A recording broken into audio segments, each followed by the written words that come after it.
जय श्री राम। प्रिय मित्रों, हमारे चैनल पर आपका स्वागत है। सूर्यपुत्र कर्ण का जन्म कैसे हुआ, इसकी कथा बड़ी ही रोचक और विचित्र है। आइए आज के इस वीडियो में हम इस कथा को सुनते हैं। धृतराष्ट्र, पांडु और विदुर के लालन पालन का भार भीष्म के ऊपर था। तीनों पुत्र बड़े होने पर विद्या अध्ययन करने के लिए भेजे गए। धृतराष्ट्र बल विद्या में, पांडु धनुर्विद्या में तथा विदुर धर्म और नीति में निपुण हुए। युवा होने पर धृतराष्ट्र अंधे होने के कारण राज्य के उत्तराधिकारी न बन सके। विदुर दासी पुत्र थे, इसलिए पांडु को ही हस्तिनापुर का राजा घोषित किया गया। भीष्म ने धृतराष्ट्र का विवाह गांधार की राजकुमारी गांधारी से कर दिया। गांधारी को जब यह ज्ञात हुआ कि उसका पति अंधा है तो उसने स्वयं अपनी आंखों पर पट्टी बांध ली। उन्हीं दिनों यदुवंशी राजा शूरसेन की पोषित कन्या कुंती जब सयानी हुई तो पिता ने उसे घर आए महात्माओं की सेवा में लगा दिया। पिता के अतिथि गृह में जितने भी साधु महात्मा, ऋषि मुनि आदि आते, कुंती उनकी सेवा मन लगाकर किया करती थी। एक बार दुर्वासा ऋषि आए, कुंती ने उनकी भी मन लगाकर सेवा की। कुंती की सेवा से प्रसन्न होकर दुर्वासा ऋषि ने कहा, पुत्री, मैं तुम्हारी सेवा से अत्यंत प्रसन्न हुआ, अतः तुझे एक ऐसा मंत्र देता हूँ जिसके प्रयोग से तू जिस देवता का स्मरण करेगी वह तत्काल तेरे समक्ष प्रकट होकर तेरी मनोकामना पूर्ण करेगा। इस प्रकार दुर्वासा ऋषि कुंती को मंत्र प्रदान करके चले गए। एक दिन कुंती ने उस मंत्र की सत्यता की जांच करने के लिए एकांत स्थान पर बैठकर उस मंत्र का जप कर सूर्यदेव का स्मरण किया। उसी क्षण सूर्यदेव वहां प्रकट होकर बोले, देवी, मुझे बताओ कि तुम मुझसे किस वस्तु की अभिलाषा करती हो, मैं तुम्हारी अभिलाषा अवश्य पूर्ण करूंगा। इस पर कुंती ने कहा, हे देव, मुझे आपसे किसी भी प्रकार की अभिलाषा नहीं है। मैंने तो केवल मंत्र की सत्यता परखने के लिए ही उसका जाप किया है। कुंती के इन वचनों को सुनकर सूर्यदेव बोले, हे कुंती, मेरा आना व्यर्थ नहीं जा सकता। मैं तुम्हें एक अत्यंत पराक्रमी तथा दानशील पुत्र प्रदान करता हूँ। इतना कहकर सूर्यदेव अंतर्ध्यान हो गए। कुंती लज्जावश यह बात किसी से नहीं कह सकी। समय आने पर उसके गर्भ से कवच कुंडल धारण किए हुए एक पुत्र उत्पन्न हुआ। कुंती ने उसे एक मंजूषा में रखकर रात्रि बेला में गंगा में बहा दिया।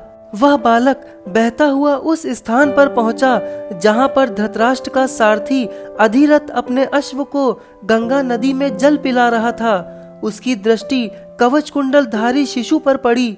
अधिरथ निसंतान था, इसलिए उसने बालक को अपनी छाती से लगा लिया और घर ले जाकर उसे अपने पुत्र जैसा पालने लगा।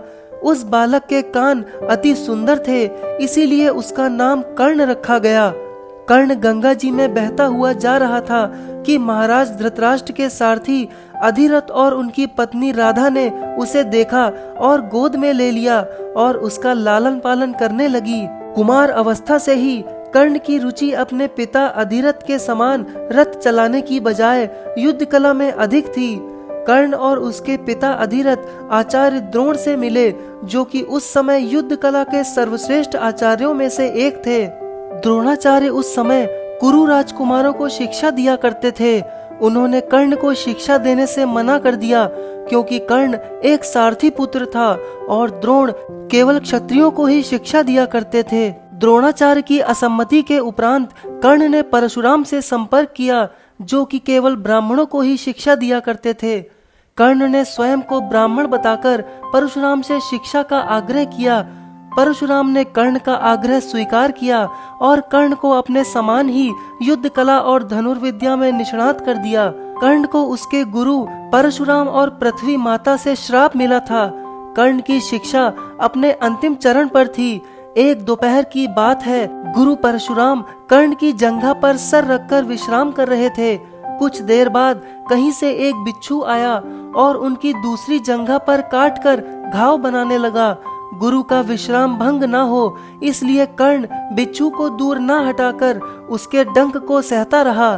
जब कुछ देर में गुरुजी की निद्रा टूटी और उन्होंने देखा कि कर्ण की जांघ से बहुत रक्त बह रहा है, तो उन्होंने कहा कि केवल किसी क्षत्रिय में ही इतनी सहनशीलता हो सकती है कि वह बिच्छू डंक को सह ले, न कि किसी ब्राह्मण में। और परशुराम जी ने उसे मिथ्या भाषण के कारण श्राप दिया कि जब भी कर्ण को उनकी दी हुई शिक्षा की सर्वाधिक आवश्यकता होगी, उस दिन वह उसके काम नहीं आएगी।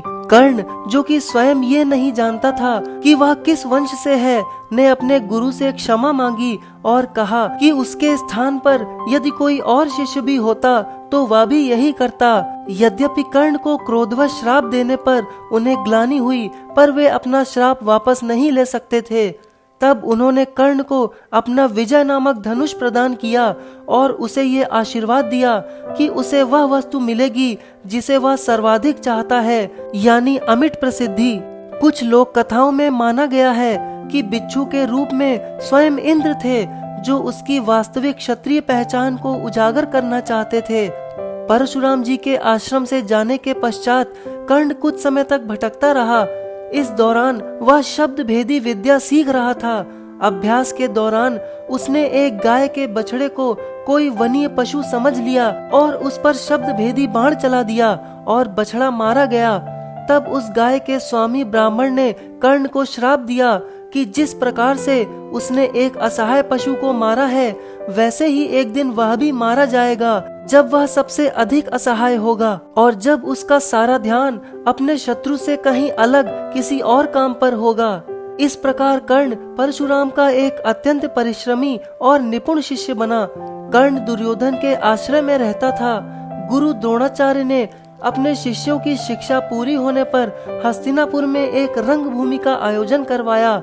रंगभूमि में अर्जुन विशेष धनुर्विद्या से युक्त शिष्य प्रमाणित हुआ। तभी कर्ण रंगभूमि में आया और अर्जुन द्वारा किए गए कर्तव्यों को पार करके उसे द्वंद्व युद्ध के लिए ललकारा। तब कृपाचार्य ने कर्ण के द्वंद्व युद्ध को अस्वीकृत कर दिया और उससे उसके वंश और साम्राज्य के विषय में पूछा, क्योंकि द्वंद्व युद्ध के नियमों के अनुसार केवल एक राजकुमार ही अर्जुन को, जो हस्तिनापुर का राजकुमार था, द्वंद्व युद्ध के लिए ललकार सकता था। तब कौरवों में सबसे ज्येष्ठ दुर्योधन ने कर्ण को अंगराज घोषित किया, जिससे वह अर्जुन से द्वंद्व युद्ध के योग्य हो जाए। जब कर्ण ने दुर्योधन से पूछा कि वह उससे इसके बदले में क्या चाहता है, तब दुर्योधन ने कहा कि वह केवल ये चाहता है कि कर्ण उसका मित्र बन जाए। इस घटना के बाद महाभारत के कुछ मुख्य संबंध स्थापित हुए, जैसे दुर्योधन और कर्ण के बीच सुदृढ़ संबंध बने, कर्ण और अर्जुन के बीच तीव्र प्रतिद्वंदिता और पांडवों तथा कर्ण के बीच वैमनस्य। कर्ण दुर्योधन का एक निष्ठावान और सच्चा मित्र था। यद्यपि वह बाद में दुर्योधन को खुश करने के लिए द्यूत क्रीड़ा में भागीदारी करता है, लेकिन वह आरंभ से ही इसके विरुद्ध था। कर्ण शकुनी को पसंद नहीं करता था और सदैव दुर्योधन को यही परामर्श देता था कि वह अपने शत्रुओं को परास्त करने के लिए अपने युद्ध कौशल और बाहुबल का प्रयोग करे, न कि कुटिल चालों का। जब लाक्षागृह में पांडवों को मारने का प्रयास विफल हो जाता है, तब कर्ण दुर्योधन को उसकी कायरता के लिए डांटता है और कहता है कि कायरों की सभी चालें विफल ही होती हैं, और उसे समझाता है कि उसे एक योद्धा के समान कार्य करना चाहिए और उसे जो कुछ भी प्राप्त करना है उसे अपनी वीरता द्वारा प्राप्त करे। चित्रांगद की राजकुमारी से विवाह करने में भी कर्ण ने दुर्योधन की सहायता की थी। अपने स्वयंवर में उसने दुर्योधन को अस्वीकार कर दिया और तब दुर्योधन उसे बलपूर्वक उठा कर ले गया। तब वहां उपस्थित अन्य राजाओं ने उसका पीछा किया, लेकिन कर्ण ने अकेले ही उन सब को परास्त कर दिया। परास्त राजाओं में जरासंध, शिशुपाल, दंतवक्र, साल्व और रुक्मी इत्यादि थे। कर्ण की प्रशंसा स्वरूप जरासंध ने कर्ण को मगध का एक भाग दे दिया। भीष्म ने बाद में श्री कृष्ण की सहायता से जरासंध को परास्त किया, लेकिन उससे बहुत पहले ही कर्ण ने उसे अकेले परास्त किया था।